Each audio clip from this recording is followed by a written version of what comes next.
So tradition is something that is steeped in an idea, a feeling, a purpose. My mom looked out for people and they looked out for her. You had this community based around love, nurturing, not only about making money, it was about people caring for each other. She was diligent. She practiced the things that she taught us. If you believe in yourself and you have integrity and you have the drive and you're willing to work hard, sky's the limit.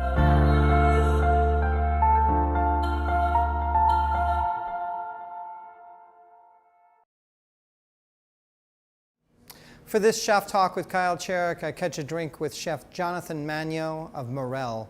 He is probably one of the most purposeful chefs that I have ever sat down and chatted with. It's Chef Talk with Kyle Cherek and Chef Jonathan Manyo of Morel. Awesome. But you have the Escoffier cookbook on the wall in your dining room, and then you literally physically set aflame all of your chef coats. Yep. Are you, like, you equivocating both sides of classicism? What's going on? I'm just done with that mentality of, having the brigade and, just lining up and, this is your job. And, that was from a very class-specific point of time. Military. It's military. It's like that's what their job, that was their uniform. Right. I don't think cuisine is, we're breaking all those rules now. Yeah. We're using a lot of the technique, we're using a lot of things from the past to kind of gear where we want to go. And, the classic flavors, the things that we know work, making the classic sauces, everybody should learn that.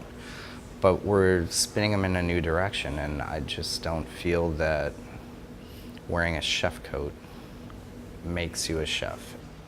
The first time that I heard of you was a statement that you made that resonated in the Milwaukee Food Press and got a whole bunch of people going, I'm uncomfortable with something this bombastic, where you said, in essence, most people that are cooking farm to table aren't really cooking farm to table. And they're not. I'm going to cook farm to table and show the rest of you, should you want to come into my restaurant, what that looks like. And I thought, finally somebody's claiming it, and I want to meet this guy simply because he has this forthrightness that's legitimate, even if he's total bullshit. I don't know yet. It was a statement that when I looked back on it and it did get out in the press, I'm like, how is every other chef in the city looking at me right now? Mm-hmm. It's what I wanted to do. When I came back here, I wanted to take on that challenge of what is Wisconsin cuisine. It's easy to do that, but to stick strictly with Wisconsin farm to table is extremely difficult because we have a long winter. Mm-hmm. To limit yourself to Wisconsin products is extremely difficult. I was extremely fearful the first winter that we were open. I didn't know if there was going to be enough storage crop for me. But I found the right farmers. I made it through an entire winter. Like, we did 100% Wisconsin produce for an entire winter.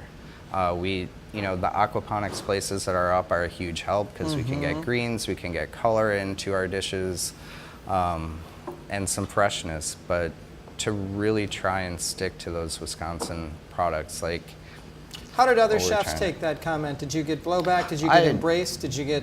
That was another thing. I didn't know any chefs in Milwaukee.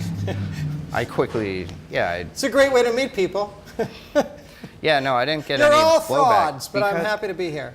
I wouldn't call them frauds, but I mean, to see what certain people do, like Cole over at Wolf Peach, Peter over at La Merenda, to see how intensive they try to maintain their huge restaurants in farm to table, doing as much as they possibly can. It's awesome. Is there anything after you opened Morel, 4 months, 6 months, however many months in, first year, that you sat back and went, whoa, I had no idea, good or bad, that this would happen in Milwaukee after I opened this type of restaurant? Maybe there isn't. I can't really. Yeah. Yeah. Okay, it would have been a great answer if you'd had one, 'cause it was an amazing question, if I do say so myself. It was a pretty involved question. You know, the first year of opening a restaurant, you're still working. The first 3 months, you're 90 plus hours a week. After the first year, you whittle it down to 80. I'd love to get down to 65. I'd actually feel like I'd have a life. I want that for you. I want it too. I'm getting there. But Cool.